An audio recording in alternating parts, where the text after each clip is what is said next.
Mr. Sebastianelli, would you, I'm sorry. Swear him in. I'm sorry for that. Mr. Sebastianelli, would you state your full name, spell it, and give your home residence address?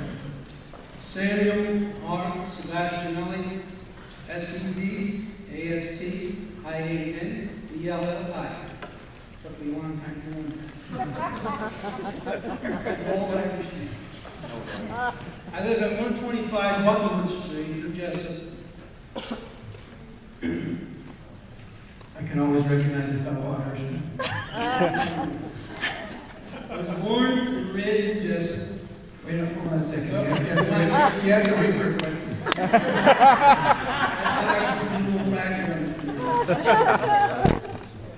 Mr. Sebastianelli, are you a named objector in this proceeding? Yes, I am. And do I represent you? Yes, you do. Would you please state, in your own words, why you are opposing this request that the Borough of Jessup find its zoning ordinance with respect to this proposal unlawful, and that the remedy should be to create a zoning change in the M1A zone on the hill to permit this project in that zone? Yes, I will. Mr. Finucci, may I ask for clarification? Is this person testifying as an expert or is it? No, none of these people are testifying as experts. They're testifying as named objectors. As laymen. Citizens. We'll allow it within the subject and see what he has to say. Under the MSC, any named party is entitled to state the reason for their objection. I understand. We are not submitting any of these people as... Your question was phrased well, so we'll overrule. I wasn't objecting, I was just asking for clarification. We are not submitting, so it's clear that any of the people that I want to call are experts. They are residents, they are named objectors, and they're simply going to state why they object to this proposal. Curative amendment proposal. Correct? Yes. Thank you. Proceed. As I was stating, I was born and raised in Jessup, matriculated in Jessup schools, studied engineering at the State University of New York. I graduated from King's College. I hold an MBA from the University of Scranton. I worked for PennDOT for 35 years in the design, construction, and maintenance of highways and bridges. Part of my duties there, I was involved in public hearings, as well as zoning and permit regulation, right-of-way acquisition. I have not spoken out on this validity challenge, as I tend to take my time to study a proposal and then offer my opinion. So I have done my due diligence. I have read the 165 pages of the Jessup zoning manual. I have read the 120 pages of the Pennsylvania Municipal Code, Planning Code. I have read the curative amendment, validity challenge, the curative amendment from Invenergy. I have read numerous court rulings concerning zoning. I have read the Lackawanna County Lackawanna County Regional Planning Commission Transportation Manager report, Stephen Toniak. I believe Mr. Toniak was correct in stating that the changing the N20 business park zone to an N2 heavy manufacturing or a new N1B would be considered spot zoning and not viable On of the the circuit, I survey. have to object. Now he's stating, he appears to be stating either a land plan opinion or a legal opinion. He's not qualified with the amendment. That was, came out at the last hearing, the Mr. offer of Mr. Toniak's record. Mr. Sebastianelli, hold on 1 second. Attorney Miles. I've already stated, neither Mr. Sebastianelli nor any of the other upcoming witnesses are experts in stating his opinion. The concept of spot zoning, yes, is a legal concept. He's just stating what his opinion is about it, and that the weight of that is for the council to decide. His lay opinion of what spot zoning is not relevant. Well, what I heard Mr. Sebastianelli say is that he was agreeing with Mr. Petoniak in his conclusion that it was spot zoning, but he's, That's exactly what I said. I'm Well, gonna, for what it's worth, the record reflects that he's misrepresenting Mr. Petoniak's well, you could follow up on that across the laser, so it looks good with some flexibility. It then indicated that perhaps the entire M1A zone should be open to various types of heavy manufacturing as conditional use. I assume, and this is when Invenergy began their revisions to the curative amendment process. I'm guessing after attending the previous hearing sessions that we're now up to 5 options, all with or without engineering plans and environmental impact statements in this ever-changing process. This was followed by the Jessup Planning Commission denial of the validity challenge as not being exclusive. I have to agree with the Planning Commission view that it is not exclusive and that the cures are not viable. When Jessup's planning consultant, Marvin Broder, began setting up the zoning ordinances in 1990, he did so in a fair and equitable manner.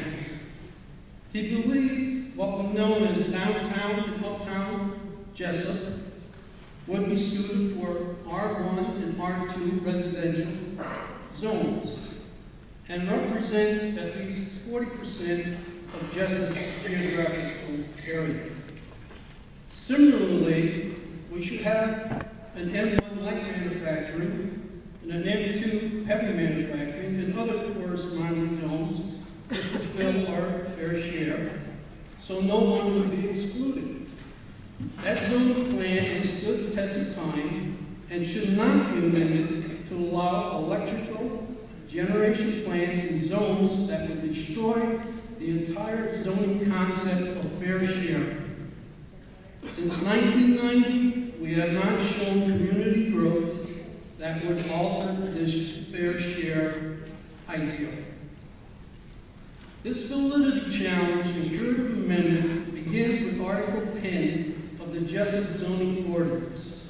This is followed by Section 609.1 of the Pennsylvania Municipal Planning Code. This section allows the Borough Council to deny, accept with and without provisions, or adopt an alternative amendment.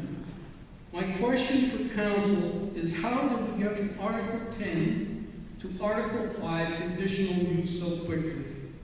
On whose authority was this authorized? Was it discussed at council meetings? Was it discussed at special sessions? Are there minutes for these meetings? Who decided to hold hearings on this newer amendment? If we are indeed under Article 5 entitled Supplement Regulations governing special exceptions, and certain other uses, then I must assume Section 5.2 would apply. This section states, and I quote, conditional uses shall be allowed only in zones where they are designated, and upon a determination by Borough Council that they comply with the standards and criteria set forth. Since the M1A Business Park Zone only approves windmills and wind farms for traditional use, why would council want to destroy the integrity of the zoning ordinance? Do you really want to open up the Pandora's box of zoning? Do you know we have an S2 zone in our zoning ordinance that allows for landfills over 50 acres in conditional use? Does council know where that S2 zone exists? Again, if we're in Section 5, then Invenergy needs to fulfill the 8 pages that addresses standards and criteria to have their power plant approved. Is council really also prepared to waive these regulations?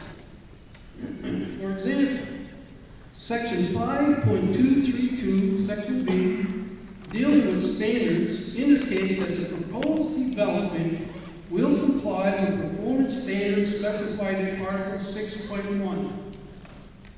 In that subsection, 6.210 states, and I quote, "Any application for manufacturing use must present evidence to the borough engineer that the construction/operation of the manufacturing use will not produce a net increase in the environmental pollution as compared with the environmental conditions that exist at that time. The construction/operation of the facility commences." This is further reinforced by subsection 6.220, continual compliance. Can anyone be so naive to think that the net environmental increase will not occur? According to the U.S. EPA study concerning combined cycle gas-fired power plants, the most significant pollutant is carbon dioxide, CO2. This study shows that 0.575 tons per hour, or 20,000 tons per day, will be emitted from a 1,500 megawatt power plant. Invenergy's own literature indicates 0.4375 tons per hour, or 15,750 tons will be produced daily. So there's a net increase of air pollutants, which I believe any engineering firm will confirm. Another standard is that the use be compatible with adjoining development and the character of that zone. How is this compatible with the IAC, the R2, and the other M1A zones? Therefore, Council, I ask you to do your due diligence.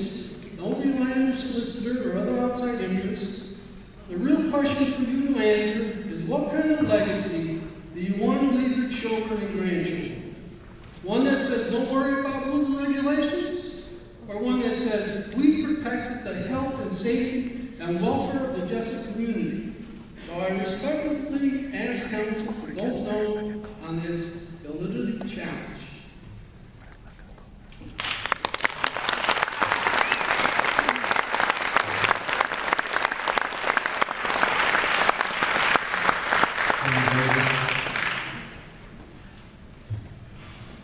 No questions. Thank you. Thank you, Mr. Stefano.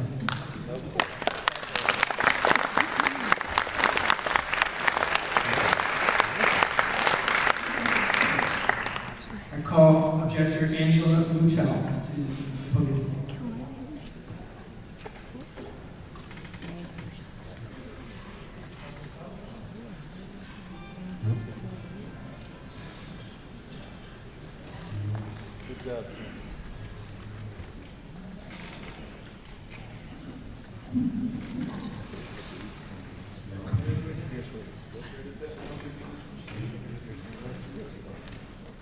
I do.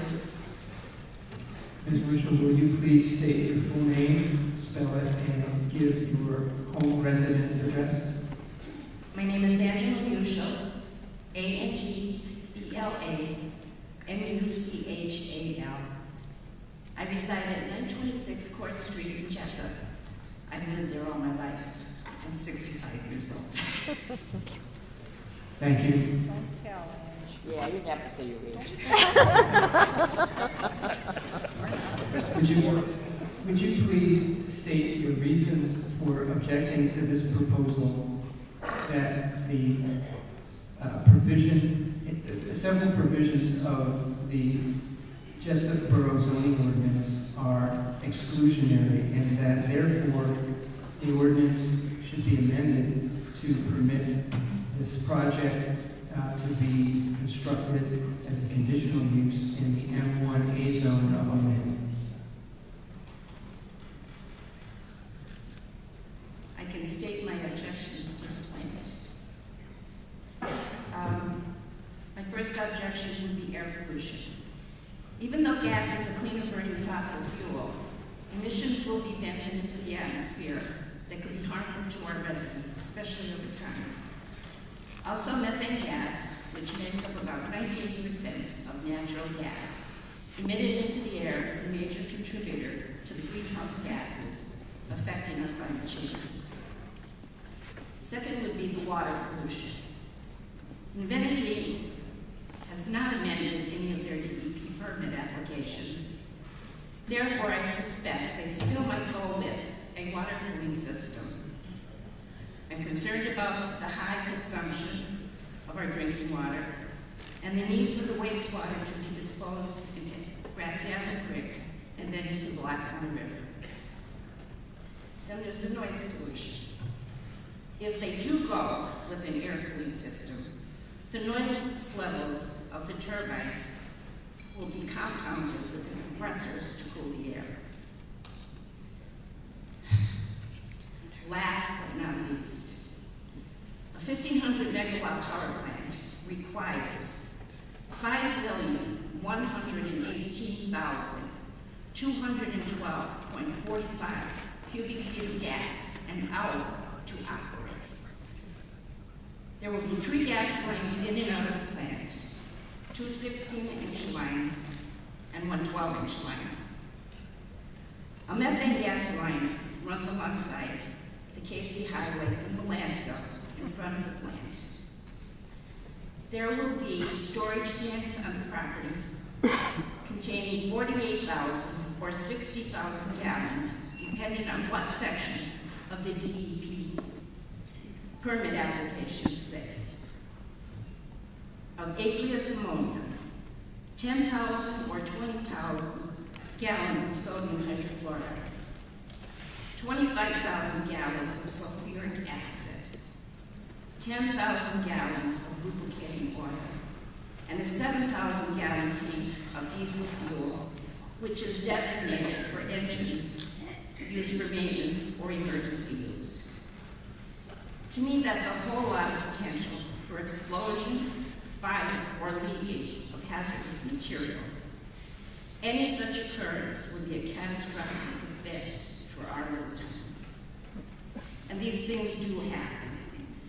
On June 10th of this year, Jordan Township near Lycoming County, Columbia County line, had a gas leak and explosion creating an evacuation of 1.5-mile radius. Tampa Bay, Florida, on April 16th of this year, killed 1 person. On April 23rd of 2015, Opal, Wyoming, had to evacuate a 3-mile radius. And an explosion at Middletown, Connecticut, a 620 megawatt plant, still under construction, killed 6 people and injured at least 50. Thank you, Ms. Lucia.